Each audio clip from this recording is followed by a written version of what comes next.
Bem, eu nunca fiz vídeos sobre empresas em geral, mas sim somente dos jogos nos quais elas produziam.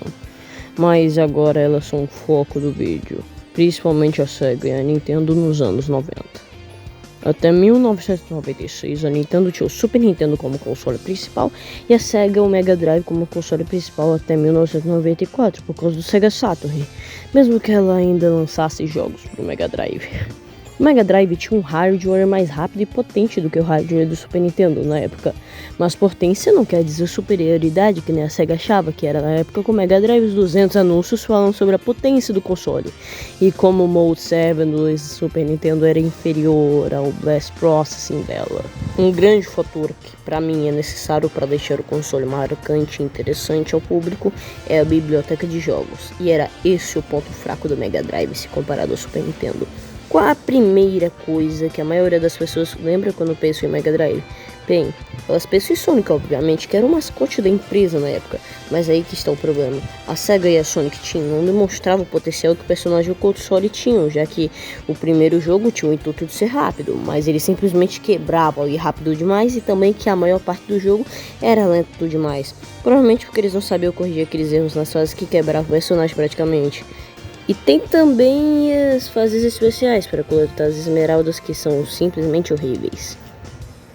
O segundo jogo, ele é muito melhor, obviamente, já que alguns erros foram consertados ou melhorados, tipo as fases especiais, que ainda são meio ruins, mas são bem melhores que as fases especiais do jogo original. Porém, ele ainda utiliza a engine original do primeiro jogo. E o level design das fases aqui é mais livre para correr do que no primeiro jogo. Ou seja, é muito mais fácil de bugar aqui do que no jogo anterior. E só no terceiro jogo que tudo foi melhorado, já que os únicos bugs que eu achei foram envolvendo posicionamento de sprites ou paletas de cores. E aqui dá para correr de boa sem bugar, mas aí que tá o problema. Já era tarde demais, já que eram 3 anos tentando no mínimo chegar ao nível de Super Mario Bros. E principalmente o World, que era da época, e a Sega acabou falhando miseravelmente. Tirando o Sonic daqui, quase nenhum jogo é memorável. Pra mim mesmo, os únicos jogos que acabam me lembrando e que são realmente memoráveis são Street of Rage, que aliás a franquia tá simplesmente morta, que também era franquia que rivalizava com o Street Fighter. E mesmo que a Sega teve o Street Fighter 2 para o Master System, foi algo só do Brasil e ainda era uma porcaria.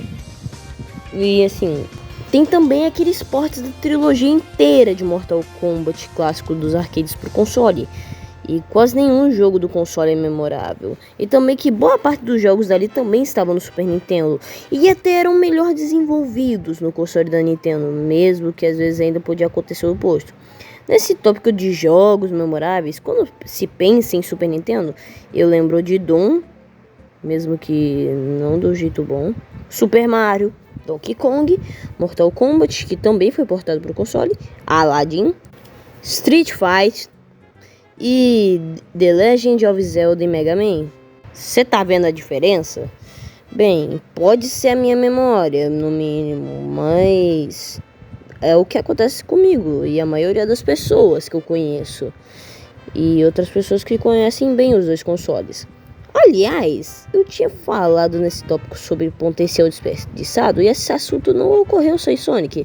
Teve também o fato de que a Sega tinha uma parceria com o Michael Jackson, já que eles poderiam aproveitar aquilo e fazer mais jogos dele, podendo melhorar mais a reputação da empresa e do console por ter envolvimento com o cantor famoso pra caramba da época. Mas eles jogaram todo esse potencial no lixo, e o máximo que ele fez depois do Michael Jackson's Moonwalker foi músicas pro Sonic 3. É isso mesmo que você ouviu falar. Eles não tiraram um bom proveito da parceria que tinham com um cantor famoso pra caramba nos anos 90, pra deixar ele só fazendo músicas que, mesmo sendo boas, ainda não era o suficiente pro console ter uma reputação que não é Super Nintendo tinha. Ufa!